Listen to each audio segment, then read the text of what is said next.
Jimmy and JoAnne, welcome back. Tonight we're going to have another episode of Unseen Libya with Jimmy and JoAnne Moriarty. How are you doing tonight? Great. Thank you, Jason. Thank you, Jason. Good to be with you. It's such a strange dichotomy because it's always so nice to see you guys, but I feel like we're dealing with a subject that's so hard to talk about, but we must talk about it.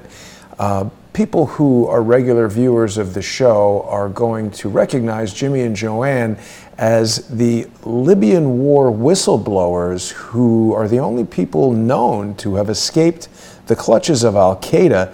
They've got a website that you can visit called LibyanWarTheTruth.com, and they're posting updates frequently with information that they're getting directly from the tribes. If you are seeing Jimmy and JoAnne for the first time, you may want to order their DVD, Escape from Al-Qaeda. It tells the tale of their exodus from Libya, how they were captured by mercenaries who were paid to kill them, and the only way they escaped was with their wits and by paying these mercenaries more to let them go. People who want to purchase the DVD can go right onto the website. It's $15 and it's going to be shipped to you in the United States for $5. If you become a sponsor of Jimmy and JoAnne on their Patreon page, patreon.com/James and JoAnne Moriarty, you're going to get free shipping on the DVD. Jimmy, JoAnne, tell us a little bit about what we're going to be discussing tonight when we go live at 8:30 p.m. Eastern on our Patreon sponsor-only show. This show is going to be about Dr. Saif al Islam Gaddafi. He's the second son of Muammar Gaddafi and really the heir apparent to the leadership in Libya, if he can ever get there. Who he is, what it is about him, how he's been attacked by Western countries, and because they fear him. He's so well liked and respected in Libya. It'll be about his family, his vision for Libya. He put out a brochure, his vision for Libya, but it has not been published anywhere other than in Libya. It's been blocked. But unlike everybody else, unlike Obama and Hillary and everybody, nobody has ever put a plan together of what to do with Libya after the aftermath of the U.S., UN, NATO destruction of the country. And Saif has put together his vision and his plan for the rebuilding of the country, and that, of course, is being blocked by everybody. But there's also a book we're going to cover a little bit on. We've been trying to put this program together for you, Jason, for several months, but the hard copies of the paperwork never got to us. It was blocked at the border, FedEx or DHL or whoever. And so we never got them. So we've got email copies and we've got pictures of the book cover. But we're going to discuss all that in detail. It'll be a very interesting show, so the folks will get to know who Saif is and what his vision of Libya is. Believe me, the world does not want anybody to know who Saif al Islam is. They target him all the time, but we're going to tell who he is and what the Libyan people think about him and what his dream is for Libya. It's interesting to hear about how that information didn't reach you. I mean, I can't say that I'm surprised. We had a conversation with Captain Dan Hanley a week or so ago.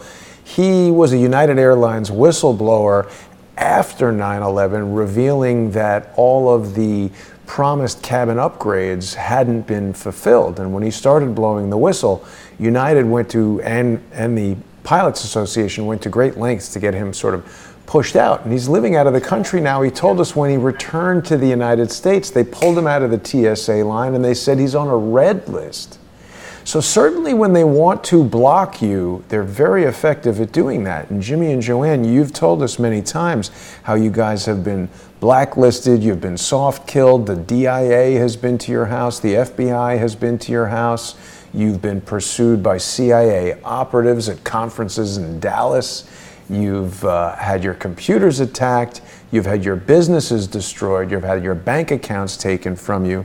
So we've created this show, Unseen Libya, with Jimmy and JoAnne Moriarty, so that you can share this information with the world, and also so that the viewers who want this information can be the sponsors. Obviously, this type of program could never be shown on YouTube and Facebook and all of these sort of digital gateways that keep everybody locked into this track of mainstream news brainwashing.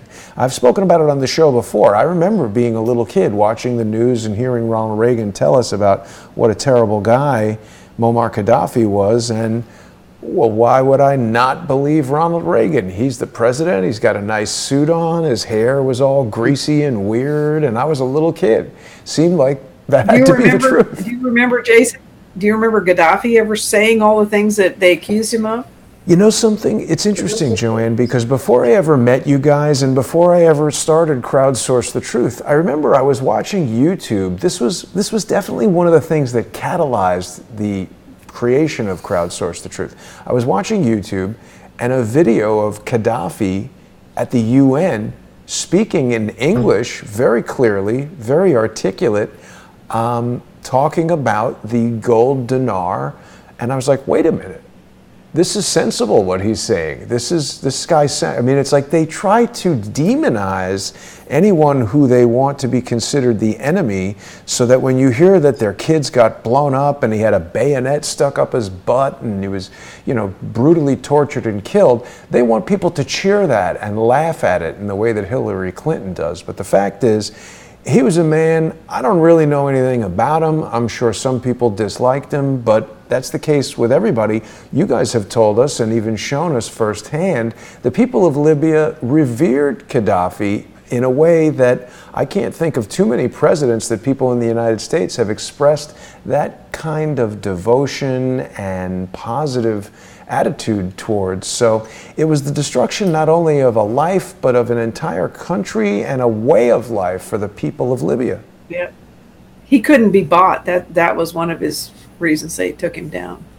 Wow. Well, it's a brutal story and it's difficult to contemplate, but when you two lay out the firsthand testimony, you show us the photographs that you've taken, you're bringing us the insights of tribal leaders. We've even had guests on the show from Libya. So it's a really unique type of program that you aren't going to get anywhere else. And for people who are watching us right now on either YouTube or Periscope or any of the still available free channels to us, I hope that they'll join us at 8:30 p.m. Eastern on patreon.com/James and JoAnne Moriarty, patreon.com/crowdsourcethetruth, and subscribestar.com/crowdsourcethetruth. So far, this has been a good way for us to share this information. I guess the audience is small enough that the digital overlords don't yet quite find it in their interest to suppress it completely. So it's still a good way for people to access the information while keeping independent journalism sustainable and allowing Jimmy and JoAnne to get this information out without being totally financially crushed. So Jimmy and JoAnne, anything you'd like to add before we wrap up this little preview and make our way over to Patreon? No, we hope everybody gets some insight into who Saif is and what his ideas are and his vision for Libya. He's not a criminal. Yeah, he's not a madman. He's not a terrorist. Mm. And you guys have told us, those are the guys that are there now. You guys have told us in the past that you met with a cousin of Gaddafi's or something like this, a nephew of Gaddafi's? Nephew. Yeah, his nephew. So this will be an interesting broadcast. People can get some more details and learn a bit about the man who may be the next ruler of Libya. When would the next election be happening that Saif al Islam Gaddafi would be the candidate in? It's going to be after they get Libya cleaned out of all the mercenaries. They can't hope to have a peaceful country until all those guys are gone because they're bloodthirsty. They've been... You know, the bloodlust has been in them for 8-9 years, and so that's got to stop. Yeah, there's no rule of law. There's no rule of law, so how could you have a fair election? Yeah. So until they clean them out, they can't have an election. They were hoping for 2019. It doesn't look like it's going to happen now. Wow. It's almost such an unfathomable mess over there. Cleaning it up is it's just a really daunting problem. $1 trillion worth of damage we've affected on that country. Unbelievable. And even that must have cost several $1 million to do, between, you know, sending people there and launching bombs and things like that. So it's just a horrendous, all Libya's money. Horrendous waste of life and resources. They use Libya's money to destroy Libya. It's a cute trick. Wow. Unbelievable. Well, I hope that people will join us for this conversation. It's going to be another fascinating episode of Unseen Libya with Jimmy and JoAnne Moriarty. We'll see everybody on patreon.com/James and JoAnne Moriarty, patreon.com/Crowdsource the Truth, and subscribestar.com/Crowdsource the Truth at 8:30 tonight. See you there. Thanks for watching, everybody.